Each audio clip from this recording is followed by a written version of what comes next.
안녕하십니까? 새해 복 많이 받으세요.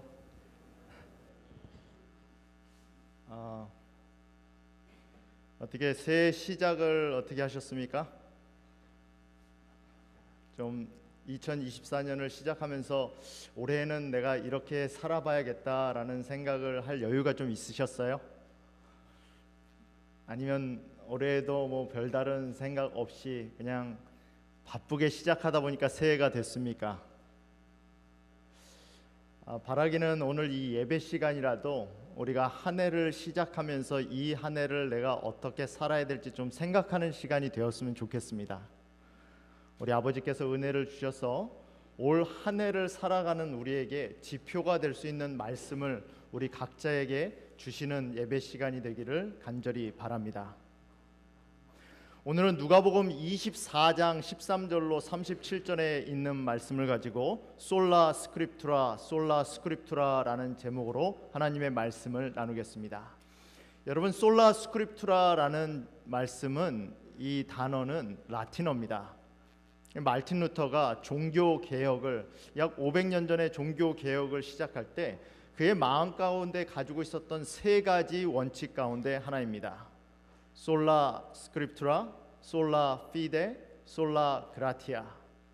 오직 말씀, 오직 믿음, 오직 은혜라는 뜻입니다. 그 가운데서도 오늘은 여러분들과 함께 솔라 스크립투라, Scripture alone, 오직 말씀으로 라는 제목으로 여러분들과 하나님의 말씀을 좀 나누고자 합니다. 여러분, 세상을 살면서 가장 중요한 것은 저는 진리를 아는 것이라고 생각합니다. 진리가 무엇인지를 인식하고 진리가 무엇이라고 믿는 것과 믿지 않는 삶은 달라진다라고 생각합니다. 그 진리가 유일하게 있는 곳이 바로 성경입니다. 성경은 우리가 하나님의 말씀, 하나님의 생각을 알 수 있는 곳입니다. 우리가 어떻게 하나님이 어떤 생각과 어떤 의지와 어떤 계획을 가지고 인간사에 관여했는지 알 수 있을까요? 그 알 수 있는 유일한 길이 바로 성경입니다. 예, 맞습니다. 만들어 놓으신 자연을 통하여, 또 인간관계를 통하여, 그리고 내 마음 가운데 있는 양심을 통하여 우리는 더듬어 하나님이라는, 신이라는 존재를 인식할 수 있습니다. 그러나 하나님께서 내가 너를 만들어 놓은 이유는 이거야. 내가 너를 이렇게 생각해. 너는 이런 존재야.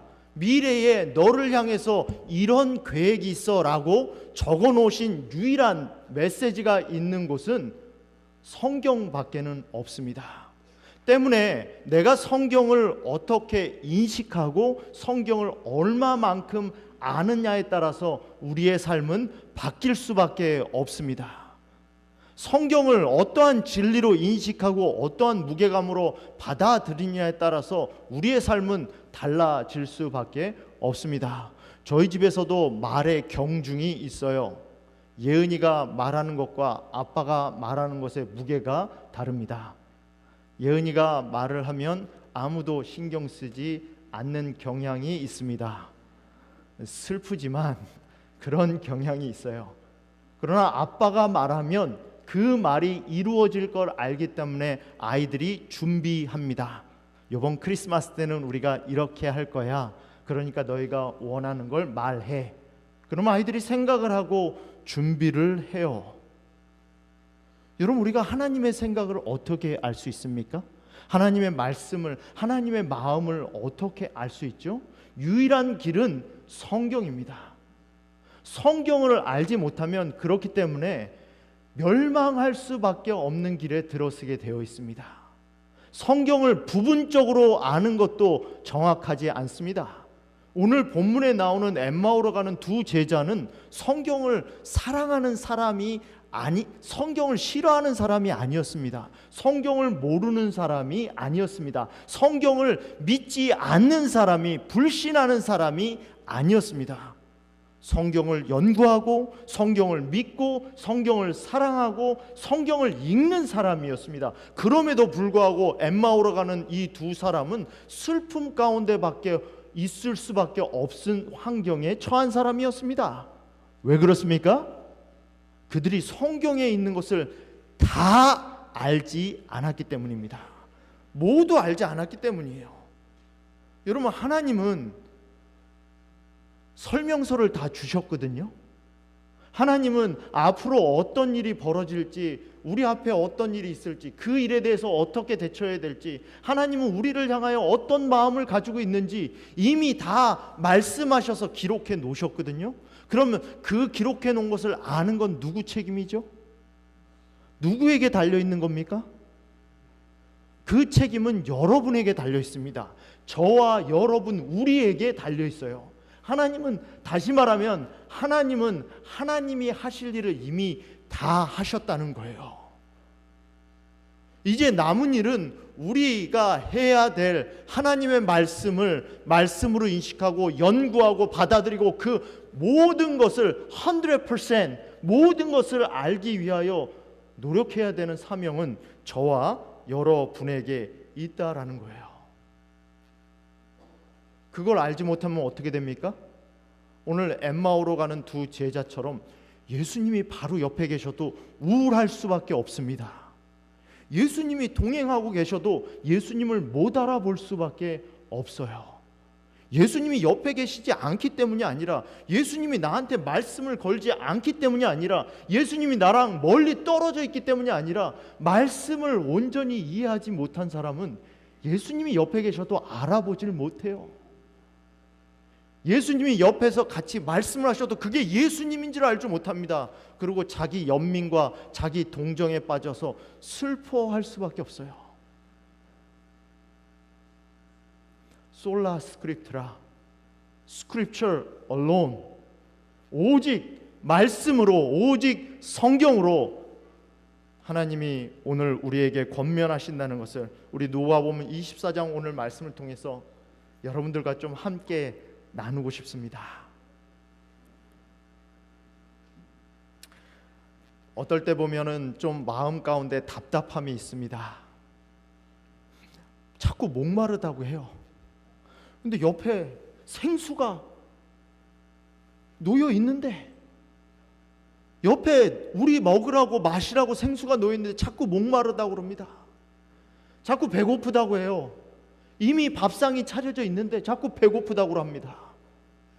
어디로 가야 될지 모른다고 해요. 앞에 내비게이션을 켜놓고 방향을 가리키고 있는데도 어디로 가야 될지 모른다고 합니다. 자꾸 껌껌하다고 합니다. 앞이 보이지 않는다고 해요. 우리의 발에 등이요, 길에 빛이 있는데 자꾸 껌껌하다고 해요. 그날 그들 중 둘이 예루살렘에서 25리 되는 엠마오라는 마을로 가면서 이 모든 된 일을 서로 이야기하더라. 그날이란 게 어떤 날이죠? 예수님이 부활하신 날입니다. 예수님이 부활하신 날, 그들 중에는 어떤 그들이죠? 예수님이 부활하신 날, 예수님한테, 예수님 그 시체에 향유를 붓기 위하여 마리아를 포함한 여러 명의 여자들이 그 무덤으로 찾아갔어요. 찾아간데 시체가 있습니까? 시체가 없어요. 시체를 보지 못했습니다. 그때 천사가 나타나서 이 여인들에게 말하죠. 야, 너희들 기억하지 못하느냐? 예수님이 살아계실 때 3일 만에 부활할 거라 하지 않았느냐? 그 예수님이 뭐 하셨다? 그 말씀대로 부활하셨다. 그 여자들이 그 말씀을 가지고 천사를 만났으니까, 여러분, 천사를 보면 어떻겠어요? 그 천사를 본 눈으로 제자들에게 와서 말을 합니다. 제자들이 그걸 믿나요? 믿지 않아요. 예수님이 살았을 때 내가 죽을 것이고 죽은 지 3일 안에 살아나실 것이란 말씀을 하셨고, 천사를 본 사람을 통해서 지금 예수님이 살아나셨다는 걸 말하는데 믿지 않아요. 여러분, 믿음이요, 누가 봤다고 내가 본 걸 증명해, 그 말을 간증해도 믿음이 생기지 않아요. 믿음은 그렇게 생기지 않습니다. 그 사람들 중에 제자들 가운데 베드로와 요한이 막 달려가죠. 달려가서 정말 여자들이 한 마리 만나 무덤을 가봅니다. 가보니까 어때요? 무덤에 시체가 있지 않아요. 그 제자들이 돌아와서 말하죠. 야, 정말 시체가 없는데? 무덤이 비어 있는 걸 보고도 믿지 않아요. 본다고 다 믿지 않는 것이죠. 그들 중에 두 사람이라는 겁니다. 그날 예수님이 부활하신 날 그들 중에 그렇게 부활을 하신 빈 무덤을 목격한 것을 두 번이나 체험해서 전달받은 그 무리 중에 두 사람이 엠마오로 향해 길을 떠납니다. 그들이 서로 이야기하며 문의할 때 예수께서 가까이 이르러 그들과 동행하시나 그들의 눈이 가려져서 그인 줄 알아보지 못하거늘. 여러분, 지금 예수님이 돌아가셔서 슬픈 거 아니에요. 그러면 가장 좋은 일은 뭐죠? 그냥 예수님 짠 나타나면 돼요. 얘들아 나 살아있어, 나 부활했어, 그냥 보여주면 되잖아요. 그렇지 않습니까? 뭐 백문이 불여일견이라고 100번 듣는 것보다 한 번 보여주면 되지 않습니까? 근데 예수님은 그 방법을 택하지 않으세요. 그들의 눈이 가려져서, 이건 뭐 했다는 겁니까? 수동태예요. 자기가 가렸다는 게 아니에요. 누군가 그들의 눈을 가렸다는 겁니다. 제자들이 3년 반 동안 먹고 자고 했으니까 예수님의 목소리를 알아들을 거 아닙니까? 예수님의 말투를 알아볼 거 아니에요. 예수님의 형체를 알아볼 거 아니에요. 그런데 그들의 눈이 가리워집니다. 예수님은 나타나는 선택을 하지 않으셨어요. 자기가 직접적으로 만나서 나 살아있어 라고 보여주는 선택을 하지 않으셨어요. 다른 선택을 하셨죠. 왜 그런 선택을 하셨을까요? 예수께서 그들의 슬픔을 아셨으며 그런 굴욕을 자청해서 받으신 분이 과연 그리스도일까 하는 생각 때문에 저희 마음속에 일어나고 있는 투쟁과 혼란한 생각들을 이해하고 계셨다. 예수님이 그들의 마음을 모르지 않았죠. 과연 이 사람이 메시아일까? 자청하던 그 사람이 정말 이 사람이 우리를 구원할 속량자일까? 속량자가 어떻게 그렇게 비참한 죽음을 죽을 수 있을까? 마음 가운데 혼란스러운 거죠. 그럼 때때로 하나님을 믿는 사람이 이 받아야 될 대우를 받지 못할 때 혼란하지 않아요? 좀 혼란스럽잖아요. 한평생 예수님을 섬겨 오던, 한평생 교회를 섬기고 교회 5개를 짓고 열심히 목회를 하시던 목사님이 갑자기 암에 걸려서 건강하시던 목사님이 돌아가세요. 제가 섬기고 있던 샴보교회 같이 계시던 허영만 목사님 이야기입니다. 저는 허 목사님 가정을 처음 방문했을 때 조금 혼란스러웠습니다.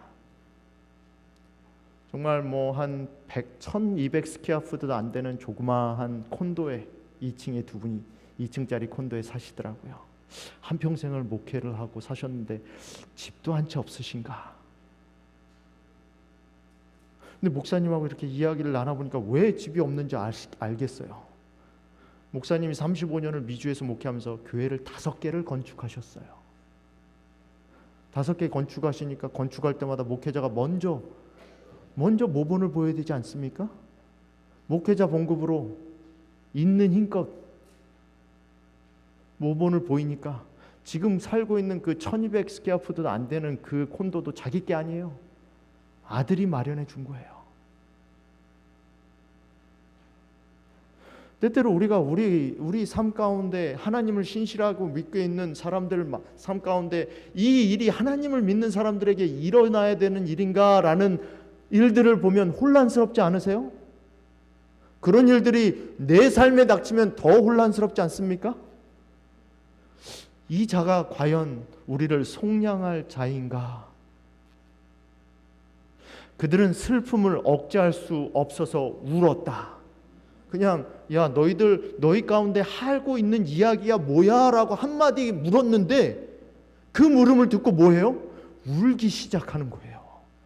그냥 그 사람에 대한 이야기만 해도 그 사람을 얼마나 믿고 그 사람을 얼마나 자기의 삶의 희망으로 생각했던지 그 죽은 사람에 대한 이야기만 물어도 눈물이 나오는 거예요.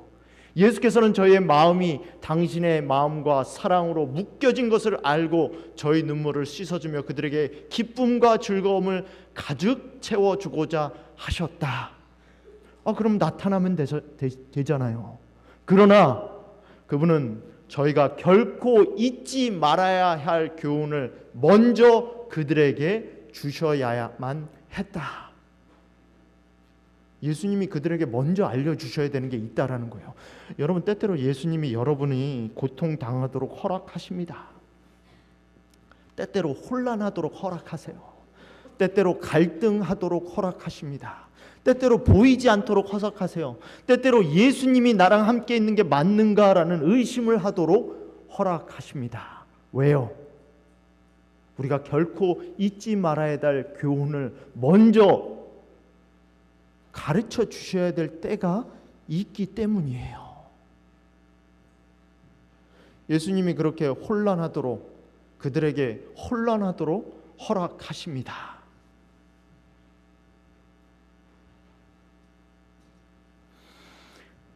예수님이 물으시죠? 너희들이 지금 하고 있는 이야기가 무엇이냐? 여러분, 하나님은 인간이 죄를 짓고 하나님을 떠난 다음부터 자꾸 물으십니다. 아담이 떠났을 때도 그랬죠. 예수님이 동산에 찾아오셨을 때, 숨었을 때도 제일 먼저 하나님이 하신 일은 물으신 거였어요. 아담아, 내가 어디 있느냐? 아담이 어디 있는지 몰라서 물은 게 아니죠. 여러분, 교육시킬 때 교육학에서 가장 좋은 방법 가운데, 이 교수 방법 가운데 가장 좋은 방법이 질문이에요. 그냥 서술해 주는 것보다 1 더하기 1은 2다 라고 서술해 주는 것보다 1 더하기 1은 무엇이냐 라고 질문하는 게 학생들을 가르치는 게 더 좋은 교수 방법이에요. 때때로 하나님이 물으세요. 아담아, 내가 어디에 있느냐? 그럼 아담은 생각하죠. 내가 왜 숨어 있지? 내가 왜 예수님을 피하고 있지? 하갈이 사례를 떠나서 우물가에 있을 때도 마찬가지죠. 하갈아, 내가 어디로부터 와서 어디로 가느냐?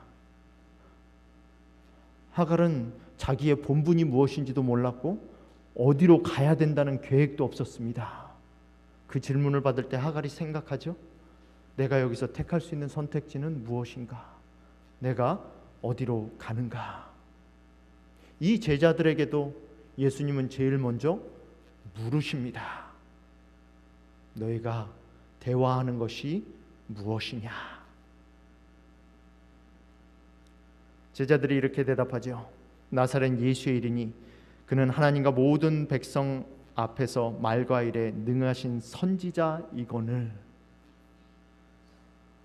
우리 대제사장과 관리들이 사형 판결에 넘겨주어 십자가에 못 박았느니라.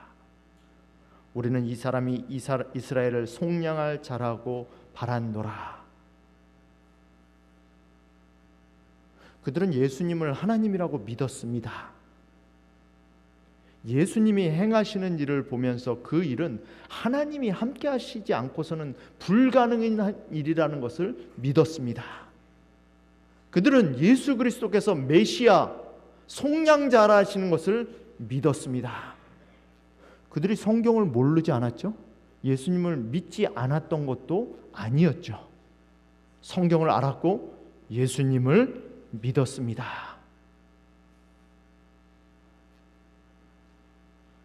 이 일이 일어난 지가 사흘째요. 사실에 대해서 다 알고 있죠. 또한 우리 중에 어떤 여자들이 무슨 일이 일어났는지 그 정황에 대해서 너무나도 잘 알아요. 우리를 놀라게 하였으니 이는 그들이 새벽에 무덤에 갔다가 그의 시체를 보지 못하고 와서 그가 살아나셨다는 하는 천사들의 나타남을 보았다 함이라. 천사들을 만난 사람의 증언을 듣지 못한 것도 아니죠. 들었어요. 또 우리와 함께한 자 중에 두어 사람이 무덤에 가서 베드로와 요한이 무덤에 가서 과연 여자들이 말한 바와 같음을 보았으나 예수는 보지 못하였더라. 그들이 다 알았죠. 예수님이 부활한 빈 무덤을 본 사람을 여러 사람을 통해서 깨달았죠. 그럼에도 불구하고 이 사람은 믿을 수 없었습니다. 믿지 못했어요. 이걸 예수님은 미련하다라고 말합니다. 다 보여주셨고 다 알려주셨고 다 들려주셨어요. 근데 뭐 하지 못해요? 믿지 못해요. 그걸 성경은 뭐라고 합니까? 그걸 미련하다고 해요. 주어졌는데 그걸 믿지 못하고 있는 것을 미련하다고 합니다. 선지자들의 말한 모든 것을 마음에 더디 믿는 자들이요. 뭐가 미련한 거예요? 성경에 말씀된 모든 것을 믿지 못하는 것이 미련한 거예요. 여러분, 성경에 말한 모든 것을 믿는 사람과 믿지 않는 사람과의 삶은 천지차입니다. 내일의 삶이 어떤 삶이라는 걸 확실히 이해하고 모든 것을 믿는 사람의 삶과 그렇지 못한 사람의 삶은 천지차이에요. 그래서 미련하다고 하는 거예요. 그리스도가 이런 고난을 받고 자기의 영광에 들어가야 할 것이 아니냐. 그러면서 예수님이 하신 일이 뭐예요? 이에 모세와 모든 선지자의 글로 시작하여 모든 성경에 쓴 바 자기에 관한 것을 자세히 설명하시니라. 예수님 뭐 하셨어요? 성경 공부하셨어요. 여러분, 누가복음에 보면 부자와 나사로의 비유가 나옵니다. 부자와 나사로가 살고 있었죠. 이 나사로가 뭐 합니까? 가난해서 이 고름이 나는 헌대가 있는 그런 모습을 하고 구걸을 합니다. 부자의 문간에서. 부자는 잔치를 하면서도 그런 나사로를 돌보지 않죠. 그러다 부자와 나사로가 둘 다 죽어요. 그리고 천국을 갑니다. 근데 부자는 어디 가요? 살 때 똑바로 살지 못해서 뭐 하죠? 지옥 불 가운데서 불타고 있어요. 나사로는 어디에 있습니까? 천국에서 아브라함 품에 있습니다. 그걸 보면서 부자가 아브라함에게 말하죠. 아브라함이여, 내 살아있는 내 형제들에게 그들도 지옥에 떨어지지 않게 좀 천사를 보내주십시오. 천사를 보내주셔서 아니면 나라도 가서 좀 그들에게 말하게 해주십시오. 그러니까 그들에게 갈 필요 없다. 그들에게는 모세와 선지자가 있느니라. 모세와 선지자가 뭐죠? 모세오경과 선지서, 즉 구약 성경을 말하는 거예요. 그들에게 천사가 갈 필요가 없다. 그들에게 뭐가 있기 때문에? 성경이 있기 때문에 갈 필요가 없다. 아니, 그들을 성경 못 믿습니다. 천사를 좀 보내주십시오. 성경을 못 믿는 사람은, 성경으로도 믿음을 못 갖는 사람은 천사가 가도 소용없다. 그 비유에서 그렇게 말합니다. 여러분, 예수님이 왜 이들의 눈을 가리셨는지 이해 가십니까? 그리고 왜 성경 공부를 시켰는지 이해 가십니까? 성경 말씀을 믿지 못하는 사람은 천사가 나타나도 소용이 없다라는 거예요. 여러분, 사람이 기적으로 믿지 않습니다. 기적을 통해서 하나님을 믿는 게 아니에요. 믿음이 생기는 게 아닙니다. 믿음은 뭘로 생깁니까? 말씀으로 생깁니다. 성경 말씀으로 생겨요. 여러분, 이 세상이 뭘로 창조됐습니까? 하나님의 말씀으로 창조됐어요. 하나님의 말씀에는 힘이 있습니다. 요한복음에 보면 예수 그리스도를 뭐라고 묘사합니까? 말씀이라고 묘사해요. 말씀이 육신이 되어 우리 가운데 거하심에, 말씀에는 뭐가 있어요? 힘이 있어요. 말씀에는 에너지가 있습니다. 말씀으로 믿음이 생기지 않는 사람은 기적으로 믿음이 생기지 않아요. 기적으로 믿음이 시작될 수는 있어요. 그러나 기적을 통해서 하나님을 보여주신다고 해서 결코 사람이 믿음이 생기는 게 아니라는 거예요. 보통 사람들 말하지 않습니까? 나 하나님 좀 한번 보여주세요. 하나님 보여주시면 믿겠습니다. 나타나실 수 있어요. 200만 명 40년 동안 하나님이 몇 번 이스라엘 백성들에게 나타났습니까? 몇 사람이 들어갔어요? 그 중에 몇 사람이 광야를 통과해서 가나안 땅에 들어갔습니까? 2 사람이 들어갔어요. 그렇게 기적으로 매일을 사는 사람들도 하나님을 믿지 못해요. 뭐가 없으면? 말씀을 연구하지 않으면, 말씀을 알지 못하면. 그들은 말씀을 통해서 그가 찔림은 우리의 허물 때문이요 그가 상함은 우리의 죄악 때문이라. 이사야 61장의 영광은 보았지만 이사야 53장에 그리스도가 당해야 될 고초는 받아들이지 못했습니다. 보지 못했죠. 그래서 제자들이 엠마오로 가면서 슬퍼했던 거예요. 그래서 그들이 엠마오로 가면서 예수님을 보지 못했던 겁니다. 그들이 가는 마을에 가까이 이르매, 이런 말씀이 들어가잖아요. 말씀을 깨닫게 되잖아요. 말씀을 이해하게 되고 말씀이 내 것으로 들어오잖아요. 그러면 거기에 변화가 생깁니다. 의지가 생겨요. 의지력이라는 게 생깁니다. 여러분, 이 사람들은 삶을 포기한 듯한 삶을 살던 사람이에요. 지금 예루살렘에 머무라고 하는데 예루살렘을 등지고 엠마오로 갑니다. 옆에서 한 사람이 계속 따라오는데 자기 이야기를 계속 듣고 있는데도 이 사람들은 뭐예요? 아는 척하지도 않아요. 예수님이 물을 때까지. 한마디로 뭐예요? 삶의 의지가 없이 그냥 터벅터벅 엠마오로 그냥 포기하고 가는 삶이었어요. 근데 이 사람들이 말씀을 깨닫고 나니까 선지자와 모세로부터 자기에 관련된 모든 것을 성경을 풀어 헤쳐 주시니까 이 사람들이 예수님께 뭐 합니까? 강권해요. 뭐가 생긴 거예요? 의지가 생긴 거예요. 여러분, 우리가 언제 강권합니까? 우리 교회 한번 와봐. 말씀 한번 들어봐. 여기에 생명이 있어. 언제 의지가 생기죠? 내 삶이 내가 살아야겠다. 내가 2024년은 이렇게 살아야겠다. 언제 의지가 생깁니까? 언제 내 마음에 욕망이 일어나죠? 내 마음이 언제 불탑니까? 말씀이 들어갈 때 불타요. 말씀이 들어갈 때 의지가 생깁니다. 말씀이 들어갈 때 싫다고 해도 강권할 힘이 생기는 거예요.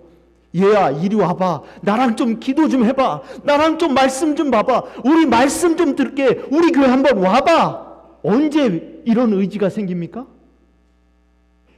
말씀이 들어갈 때 의지가 생겨요. 말씀이 내 마음을 변화시켜 주시거든요. 말씀이 내 마음을 강권해 주시거든요. 그러니까 그렇게 터벅터벅 걸어가던 사람들이 지금 뭐합니까?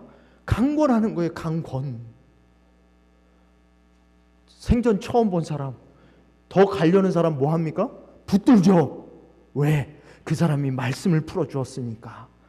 그래서 그 사람을 뭐합니까? 그래서 붙들어요. 사도행전 16장에 보면 두아데라의 자주상사로 루디아라는 여자가 나옵니다. 이 여자도 바울의 말씀의 강권을 듣고 말씀을 강론하는 걸 듣고 나서 뭐 해죠? 침례를 받아요. 그래서 제자가 되죠. 그리고 난 다음에 뭐 합니까? 마음에 불이 붙으니까 강권하는 거예요. 바울 보고 뭐 하라고? 내 집에 들어와서 유하라고. 생전 처음 보는 사람 우리 집에 들어오라고 초청하는 거 쉽습니까? 우리 집에 가서 같이 밥 먹자고, 밖에 나가서 식사 대접하는 건 가끔가다 할 수 있지만 생전 처음 본 사람 우리 집에 들어와서 같이 밥 먹자고, 내 집에서 먹고 자자고.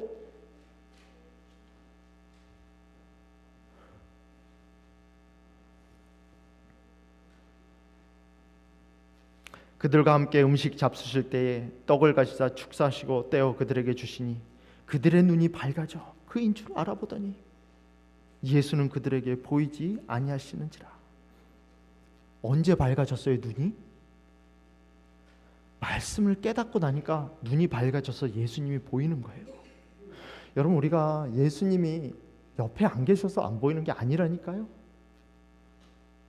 예수님이 우리와 동행하지 않으셔서 우리 가정 가운데 없어서 안 보이는 게 아니라니까요. 말씀이 마음 가운데 들어와서 준비가 되면 예수님이 보여요.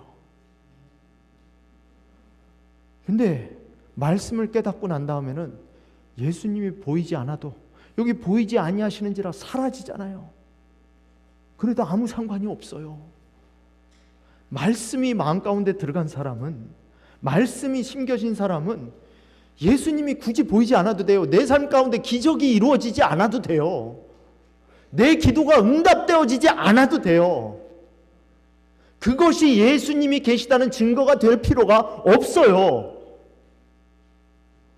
말씀이 내 삶 가운데 들어온 사람은 이미 말씀으로 말미암아 예수 그리스도의 증거가 얼마나 많이 베풀어진 것을 봤기 때문에 그것이 증거가 될 필요가 없다라는 거죠. 그 사람들은 또 어떻게 됩니까? 그래서 우리에게 말씀하시고 우리에게 성경을 풀어주실 때에 우리 속에서 마음이 뜨겁지 아니하더냐. 여러분, 예수님 믿으면 이렇게 믿고 싶지 않으세요? 그냥 뜨뜻미지근한 믿음이 아니고 정말 예수 그리스도의 사랑으로 불타는 믿음, 끌려가는 믿음이 아니라 그래 2024년 한번 와봐, 내가 맞아줄게. 장로직분 줘봐, 내가 맞아줄게. 집사직분 줘봐, 내가 맞아줄게. 영혼을 보내줘봐, 내가 감당해줄게. 어떤 시련이나 어떤 역경이나 나한테 한번 와봐, 내가 맞아줄게.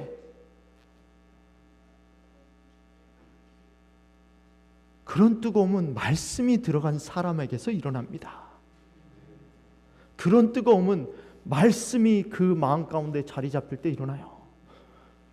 여러분, 새해를 시작하시면서 말씀에 대한 씨름이 있어야 됩니다. 말씀을 보고자 하는 결심이 있어야 돼요. 제가 목회를 하면서 계속 느끼는 것은 말씀을 보는 사람이 변화됩니다. 말씀을 읽는 사람이 변화돼요. 말씀을, 성경책을 가지고 있는 사람이 변화되지 않습니다. 성경책을 소중하다고 생각하는 사람이 변화되지 않아요. 성경책을, 말씀을 보고 말씀과 씨름하며 그 삶 가운데서 그 말씀이 어떻게 적용되는지 아버지께 무릎 꿇고 기도하는 사람이 변화됩니다. 말씀과 씨름하지 않는 사람은 결코 변화되지 않아요. 말씀을 소중하게 생각하고 그 말씀에 시간을 투자하기로 결심하지 않는 인생은 변화의 가능성이 없습니다. 무엇보다도 2024년 말씀에 대한 좀 결심이 있으면 좋겠습니다. 내가 하나님의 말씀을 어떻게 대하고 어떻게 맞을지에 대한 그런 결심이 있을 때 하나님이 우리를 인도해 주실 것입니다. 밤은 어두웠으나 의의 태양이 저 위에 비치고 있었다. 여러분, 밤이 소용이 없는 게 아니에요. 밤이라서 못 가는 거 아니에요. 밤이라서 일을 못하는 거 아닙니다. 밤이 어두웠으나 의의 태양이 저 위에 비치고 있었다. 저희의 마음은 기쁨으로 뛰었다. 그들은 새로운 세상에 있는 듯이 보였다. 그리스도께서는 살아계신 구주이시다. 그들은 더 이상 그분을 죽은 분으로 슬퍼하지 않았다. 그리스도는 부활하신 주님이시다. 이들이 어떻게 합니까? 야, 이제 이 날이 저물었으니까, 해가 졌으니까, 우리 이런 좋은 일이 있으니까 우리 내일 아침에 일어나서 우리 예루살렘 가서 제자들에게 알려주자, 이렇게 합니까? 여러분, 불이 한번 붙으면 시간이 문제가 아니에요. 예의 범절이 문제가 아닙니다. 예의 갖춰서 말하지 않아요. 급하죠. 곧 그때로 일어나. 곧 그때로 일어나. 예루살렘에 돌아가 보니 11 제자와 및 그들과 함께한 자들이 모여 있어 말하기를 주께서 과연 살아나시고 시몬에게 보이셨다 하는지라. 여러분, 말씀에 불이 붙은 사람은 가만히 있지 못해요. 밤이 문제가 아니죠. 그때 무슨 가로등이 있습니까? 자동차 헤드라이트이 있습니까? 그냥 뭐에 의지해서? 달빛에 의지해서 뛰어갑니다. 엠마오로 가다가 뛰어서 예루살렘으로 다시 향해 가요. 말씀이 들어간 자는 삶의 방향이 바뀝니다. 말씀이 들어간 자는 우선순위가 바뀝니다. 말씀이 들어간 자는 만나야 되는 사람이 달라지고 해야 될 말이 달라집니다. 사랑하는 메릴랜드 중앙교회 성도 여러분, 우리 다른 무엇보다 2024년에는 하나님의 말씀과 씨름하는 한 해가 되길 바랍니다. 하나님의 말씀을 사랑하고 그 말씀을 내 것으로 삼기 위하여 결심하고 그 말씀으로 살아가는 저와 여러분이 되기를 간절히 바라면서 오늘 말씀을 마치겠습니다.